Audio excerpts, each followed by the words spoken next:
Here are the 5 highest paying jobs that you don't need a college degree for. Now, I remember early in my high school career, I used to Google what are the top 10 highest paying jobs. And the same list always used to pop up, anesthesiologist, a surgeon, IT manager, software engineer, lawyer. One of them said a judge. Like, yeah, bro, okay, I'm gonna graduate high school and go become a judge. And my thinking at the time was that in order for you to become rich, you need to get a really high paying job. And of course, the only way to get a high paying job is by going to college and getting a degree, and then getting another degree, a master's, a PhD, and so on and so forth. Well, spoiler alert, that's not the case. And although I did go to college, you don't need to go to college in order to get a really high paying job. So let's jump right into it. Number 1, saturation divers.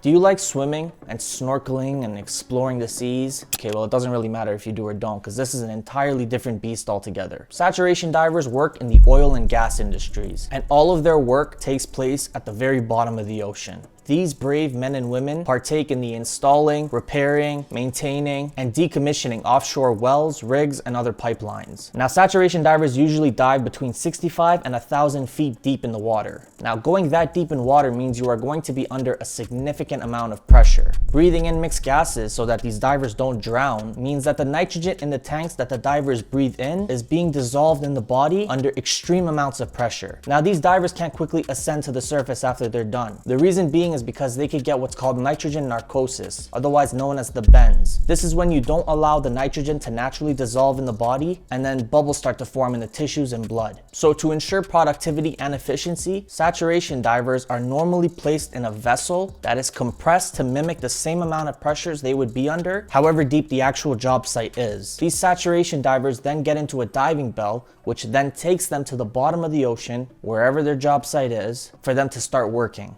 Having these divers maintain the same level of pressure for a prolonged period of time allows them to take rotating shifts and continuously work on whatever the job is. Once the job is complete or their time is up, they then undergo decompression. Now, saturation divers are very well rewarded. They get paid roughly $1,500 to start, and then there's so many bonuses that begin to kick in. Bonuses like how deep you're going, where they can get paid an additional $1 to $4 per foot, what kind of equipment they're working with, the overall scope and deadline of the project, and overall what they're working on. Saturation divers work in blocks of 28 days and then have to take a minimum of 5 weeks off before they go into their next dive. Oftentimes, saturation divers make between $300,000 to $500,000 per year, and they only work between 3 to 6 months out of the year. So how do you become a saturation diver? Now, according to seadiver.net, you need to have a high school diploma or your GED. You need to be physically fit, as saturation diving is extremely taxing on the body and requires a significant amount of strength and stamina. You also need to enroll in a commercial divers training academy, gain diving experience, and become a trained commercial diver by working in inshore diving fields. Now, once you have enough experience, you can then become qualified at the mixed gas diving level and begin your specialization in saturation diving. Finally, you need to become closed bell certified.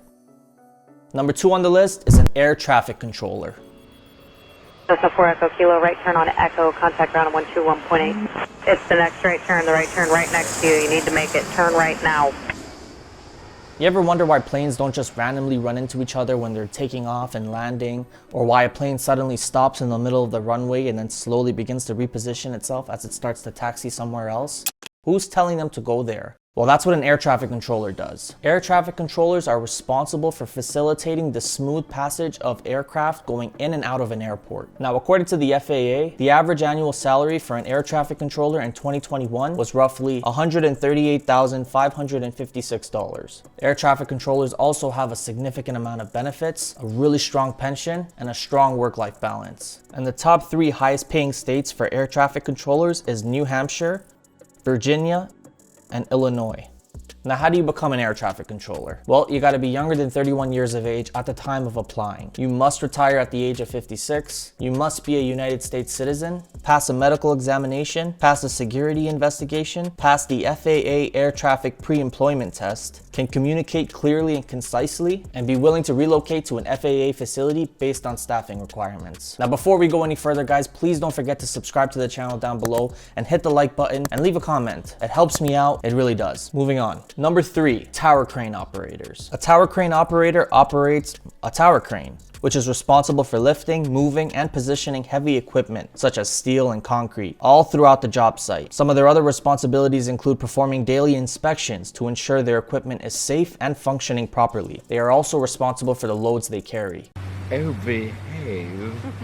Now this job, just like the other two, can carry a significant amount of stress. However, it also pays very handsomely. Now, a tower crane operator in the beginning of their training starts off earning between $40,000 to $60,000. This is usually in the beginning of your training. Now, as these crane operators progress further and further into their training and apprenticeship, they start to get significant pay increases. Halfway through apprenticeship, a tower crane operator can expect to earn roughly $100,000. And then finally, a fully licensed and experienced tower crane operator can earn well over $150,000 per year. Here's a leaked document from the International Union of Operating Engineers, Local Union 1414B, which demonstrates how much a tower crane operator makes in this union and how much they can earn for overtime.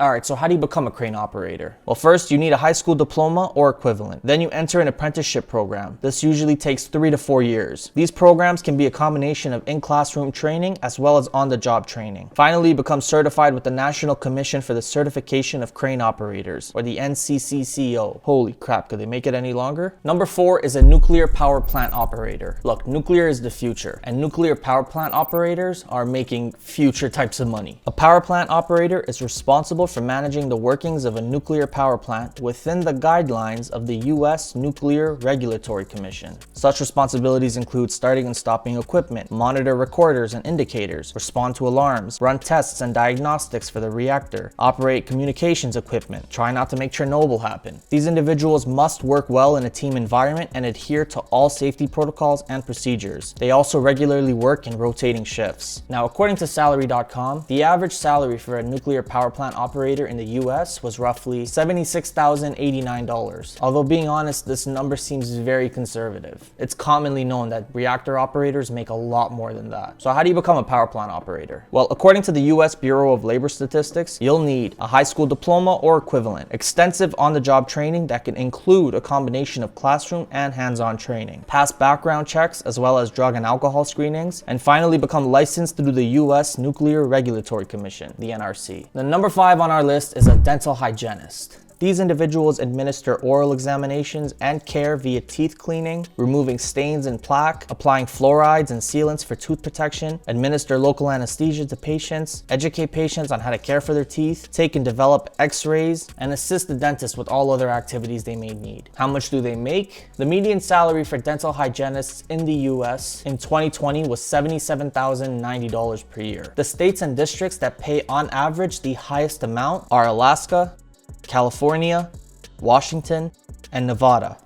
So how do you become a dental hygienist? Well, according to alliedhealthschools.com, you'll need a high school diploma or equivalent. You then need to complete an associate's degree, which can be earned at a community college or technical school, which can take roughly 2 years, and become a licensed hygienist by attending a program that's been approved by CODA. And finally, you need to pass the National Board Dental Hygiene Examination to become fully licensed. Now, the common theme with these jobs is that some experience is required, some training is definitely required, and these jobs are by no means easy. They can carry a significant amount of danger, they require a significant amount of mental fortitude, being physically fit and stamina, and you're not going to accomplish this overnight. However, these are some of the highest paying jobs that you don't need a degree for. Thanks for watching, guys. Let me know what you guys think and if you know any other jobs that pay a significant amount of money. And if you have any further suggestions for me, I'll be reading all the comments and responding down below.